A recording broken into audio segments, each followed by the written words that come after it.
স্মৃতি ইরানি কলকাতায় এসেছেন, আর ভারতীয় জনতা পার্টির পুরনো অভ্যাস এবং সেটা হচ্ছে সাম্প্রদায়িক ভাষণ দেয়া, সাম্প্রদায়িক বিদ্বেষ ছড়ানো এবং বিভাজন করা, সেটাই তিনিও করছেন। তাকে আমরা বলতে চাই এটা বাংলায় চলে না, এটা চলবে না, আপনাদের খেলা শেষ।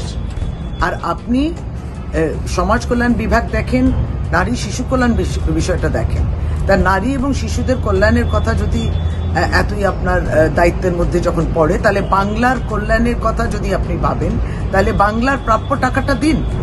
কেন্দ্র সরকার আটকে রেখেছে এই টাকাটা, 100 দিনের কাজের টাকা আটকে রেখেছে, বাংলার গরিবের ঘর হবে সেই টাকাটা আপনারা আটকে রেখেছেন, তাতে বাংলার শিশু এবং নারী কল্যাণও হচ্ছে না।